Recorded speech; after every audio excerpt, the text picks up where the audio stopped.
오늘 우리가 함께 깊이 파헤쳐볼 흥미로운 자료를 소개하면서 시작해 보겠습니다. 오늘 심층 탐구 시간에 오신 청취자 여러분, 진심으로 환영합니다. 네, 반갑습니다. 저도 오늘 다룰 텍스트를 미리 살펴봤는데 정말 기대가 많이 되더라고요. 맞아요. 우리는 매일 엄청난 정보의 홍수 속에서 살아가지만 사실 가끔은 아주 짧은 글 하나가 우리가 세상을 보는 방식을 완전히 뒤집어 놓기도 하잖아요. 오늘 준비한 출처가 바로 그런 텍스트입니다. 2026년 3월 11일에 그 불효쟁이 블로그라는 곳에 게재된 글이죠. 제목이 무려 공감이 위험한 것이 아니라 잘못된 판단이 위험한 것이다입니다. 네, 제목부터가 아주 심상치 않습니다. 오늘 이번 탐구의 미션은 무조건적으로 공감은 좋은 것이다 라는 현대사회의 통념을 깨는 겁니다. 공감이 왜 위험할 수 있는지, 그리고 타인과 교감할 때 작동하는 양심과 신념의 본질적인 차이가 무엇인지 청취자 여러분이 명확히 이해하시도록 돕는 것이죠. 자, 이 내용을 한번 파헤쳐 볼까요? 좋습니다. 현대 사회에서 공감은 뭐랄까 거의 절대적인 선으로 추앙받잖아요. 누군가에게 공감 능력이 부족하다고 하면 엄청난 비난으로 여겨질 정도니까요. 그렇죠. 보통 공감이라고 하면 타인의 아픔을 어루만져주는 가장 아름다운 특성이라고 생각하니까요. 그런데 글의 서두를 보면 저자가 직접적으로 이렇게 시작합니다. 요즘 공감은 위험하다. 여기서 정말 흥미로운 점은 저자가 지적한 그 공감의 첫 번째 부작용입니다. 바로 파시즘의 동력이 될 수 있다는 분석이에요. 증오가 아니라 공감이 파시즘의 동력이라고요? 그건 생각지도 못한 관점인데요. 네, 우리는 보통 극단적인 전체주의가 대중의 증오를 먹고 자란다고 생각하잖아요. 하지만 그 이면을 들여다보면 출발점은 특정 집단을 향한 아주 뜨겁고 맹목적인 공감인 경우가 많거든요. 그러니까 스포트라이트처럼 어느 한 집단의 억울함에만 너무 깊이 몰입하게 된다는 거군요. 정확합니다. 그 집단 내부의 연대감은 최고조에 달하겠지만 이 에너지가 외부를 향할 때는 우리와 다른 집단에 대해 최소한의 인간적인 이해조차 차단해버리는 무서운 폭력으로 변질되는 거죠. 듣고 보니 정말 섬뜩하네요. 요즘 온라인에서 벌어지는 일들만 봐도 특정 정치인이나 연예인을 지키겠다는 그 과도한 공감이 결국 반대파를 향한 무자비한 공격으로 이어지잖아요. 맞아요. 외부에서 보면 그게 바로 작은 파시즘인 셈이죠. 그리고 저자는 연이어 두 번째 위험 요인을 짚어줍니다. 바로 자신과 가까운 쪽을 공감하기 쉽다는 내 집단 편향입니다. 내 집단 편향. 이거 진짜 일상에서 뼈저리게 느끼는 부분이에요. 청취자 여러분도 공감하실 텐데 제 친구가 운전을 험하게 해서 무리하게 끼어들었는데 제가 조수석에 있다는 이유만으로 같이 앞차 운전자한테 화를 내는 거랑 똑같잖아요. 우리 애가 급해서 그럴 수도 있지 하면서요. 아주 완벽한 비유입니다. 철저하게 내 편이니까 앞뒤 따지지도 않고 무조건 공감해버리는 거거든요. 객관적인 진실은 철저하게 가려지고요. 네, 반대로 제가 피해 차량 운전자였다면 저 사람은 원래 이기적이고 나쁜 사람이라고 비난했을 텐데 말이죠. 편향된 공감이 이렇게 이성적 판단을 마비시키는군요. 그렇습니다. 하지만 여기서 저자의 진정한 통찰이 빛을 발합니다. 저자는 공감 자체를 없애야 한다고 주장하지 않거든요. 여기서부터 정말 흥미로워집니다. 글쓴이의 핵심 반론이 등장하잖아요. 공감이 위험한 것이 아니라 잘못된 판단이 위험한 것이다. 네, 공감이라는 감정은 차를 앞으로 나아가게 하는 엑셀러레이터와 같습니다. 문제는 그 차의 방향을 결정하는 운전대, 즉 우리의 판단 기준이 고장나 있다는 데 있는 거죠. 엑셀과 운전 대비유가 확 와닿네요. 그렇다면 저자는 우리가 어떤 운전대를 잡고 있어야 한다고 설명하나요? 저자는 이 판단 기준을 아주 명쾌하게 대조합니다. 바로 양심과 신념입니다. 첫 번째 기준인 양심은 보편적인 성격을 띠고 있죠. 누구에게나 적용되는 바른 마음입니다. 이 보편적 양심을 바탕으로 공감하거나 혹은 단호하게 공감하지 않는 것은 전혀 위험하지 않습니다. 그렇군요. 보편적 양심이라는 튼튼한 운전대를 잡고 있다면 공감이라는 엑셀을 밟아도 안전하다는 거네요. 그런데 두 번째 기준인 신념에 대한 설명이 좀 충격적이었어요. 네, 저자는 신념이 보편적이지 않다고 정의합니다. 그러면서 신념을 수식하는 강렬한 단어들을 나열하죠. 정치적, 종교적 쇠뇌, 그리고 합리화된 욕심. 합리화된 욕심이요. 이 단어들의 조합에서 저도 완전히 뒤통수를 맞은 기분이었습니다. 보통 신념이라고 하면 되게 멋지고 굳은 의지를 떠올리잖아요. 이것을 더 큰 관점과 연결해 보면 신념이라는 단어가 보편적 양심을 벗어날 때 얼마나 귀귀하게 변질되는지 알 수 있습니다.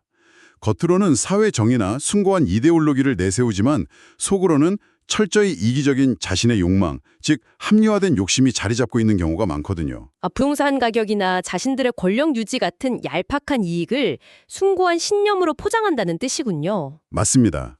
가장 무서운 건 스스로 거짓말을 반복하다가 결국 자기가 정말 숭고한 신념을 가졌다고 굳게 믿어버린다는 사실이에요. 와, 소름이 돋네요. 내가 누군가에게 핏대를 세우며 공감할 때 그게 보편적 양심인지 아니면 그저 내 이익을 대변해주는 합리화된 욕심인지 철저하게 의심해봐야 한다는 거군요. 그렇습니다. 그래서 이 글이 짧지만 아주 강력한 겁니다. 그렇다면 이 모든 게 도대체 무슨 의미일까요? 청취자 여러분도 답답하실 텐데 내 마음속 판단이 양심인지 세뇌된 신념인지 엑스레이처럼 들여다볼 수도 없고 도대체 어떻게 구분하죠? 다행히도 원문에서 단 한 가지의 명쾌한 해답을 쥐어줍니다. 바로 역지사주의입니다. 역지사지요. 솔직히 초등학교 도덕 시간에 배우는 뻔한 옛날 말 같다는 생각도 드는데요. 그렇게 느끼실 수 있죠. 하지만 여기서의 역지사지는 단순히 남을 배려하자는 착한 마음이 아닙니다. 타인의 입장이 되어보는 과정을 통해 우리의 치우친 신념을 산산조각 내는 아주 강력하고 고통스러운 비판적 사고의 도구입니다. 비판적 사고의 도구요? 구체적으로 어떻게 적용하는 건가요? 내가 완벽하게 입장을 바꾸어서 내가 가장 혐오하는 반대 진영이 지금 나와 똑같은 논리로 주장을 펼친다고 상상해보는 겁니다. 그래도 나는 이것이 정의롭다고 인정할 수 있을까 하고 묻는 거죠. 내가 억지로 내 목덜미를 잡고 강제로 반대편에 앉혀놓는 거군요. 맞습니다. 청취자 여러분은 어떠신가요? 최근에 누군가와 갈등할 때 진정으로 뼈를 깎는 고통을 감내하며 역지사지를 해본 적이 있으신가요? 내 편일 때는 괜찮았지만 상대편이라고 상상하니 도저히 용납이 안 된다면 그것은 양심이 아니라 철저히 이기적인 신념이었다는 증거입니다. 정말 뼈아픈 팩트 폭행이네요. 우리는 기사 제목만 보고 1초 만에 화나요 버튼을 누르잖아요. 역지사지가 우리를 편향에 빠지지 않게 돕는 가장 강력한 인지적 필터라는 생각이 듭니다. 정확합니다. 그리고 블로거는 출처의 마지막을 소크라테스의 명언으로 장식하죠. 악은 인간이 선에 대해 잘못 생각하고 있다는 사실에서 기인한다. 악은 선에 대해 잘못 생각하고 있다는 사실에서 기인한다. 이 묵직한 통찰이 지금까지 나눈 양심과 신념 이야기와 어떻게 연결될까요? 이것은 중요한 문제를 제기합니다. 역사상 가장 끔찍한 비극을 일으킨 선동가들이나 맹신도들은 모두 자신들이 세상을 구원할 선을 행한다고 뼛속 깊이 믿었거든요. 스스로를 악당이라고 생각한 게 아니었군요. 네, 그들이 철석같이 믿었던 선이 사실은 착각이고 오해이고 합리화된 욕심이었다는 거죠. 보편적 양심을 잃고 잘못된 선을 맹신하는 그 오해의 늪에서 진정한 악이 탄생한다는 뜻입니다. 정말 놀라운 통찰입니다. 오늘 우리가 다루는 이 분류쟁이 블로그 자체가 되게 독특한 특성이 있잖아요. 단순히 일상글을 올리는 게 아니라 사물을 기준에 따라 분류하는 데 특화되어 있죠. 네, 저도 맥락을 살펴보고 아주 흥미로웠습니다. 이 블로그는 세상을 체계적으로 쪼개어 분석하는데 요소들을 한 가지, 두 가지, 세 가지, 네 가지, 다섯 가지, 여섯 가지 이렇게 다각적으로 분류하는 틀을 가지고 있더라고요. 맞아요.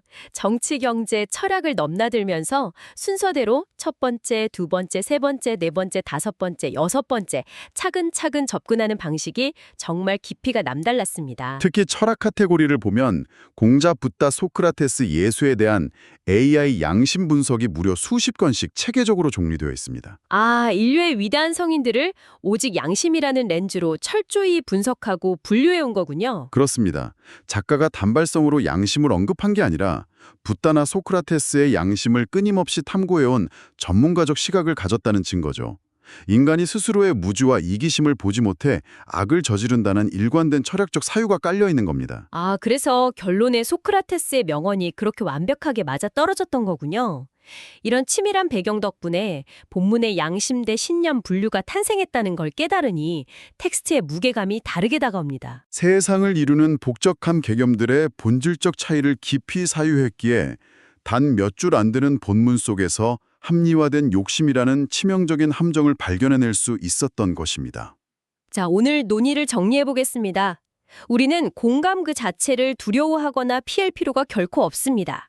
다만 내가 누군가에게 강하게 휩쓸리듯 공감하거나 연대감을 느낄 때 그 바탕에 깔린 나의 판단 기준이 보편적 양심인지 아니면 철저히 이기적이고 편향된 신념인지 스스로 점검해야 한다는 것이죠. 네, 오직 치열한 역지사지를 거쳐야만 우리는 합리화된 욕심의 껍질을 깨고 진정한 보편적 양심에 도달할 수 있습니다. 청취자 여러분이 앞으로 뉴스를 보거나 타인과 대화할 때 지금 나의 이 뜨거운 공감이 과연 양심에서 비롯된 것인가 아니면 합리화된 욕심에 불과한 신념인가 스스로 역지사지 해보시길 바랍니다. 이것이 정보 과잉 시대에 흔들리지 않고 중심을 잡는 가장 확실한 방법일 것입니다. 어쩌면 진정한 의미의 선과 보편적 양심에 도달하기 위한 첫 번째 단계는 역설적이게도 지금 내가 가장 확고하게 옳다고 믿고 있는 그 강력한 신념이 사실은 가장 정교하게 합리화된 나의 욕심일지도 모른다는 사실을 철저하게 인정하고 부수는 데 있을 것입니다. 우리의 가장 숭고해 보이는 믿음 속에 가장 깊은 악이 숨어 있을 수 있다는 이 서늘한 진실을 기억해야만 합니다.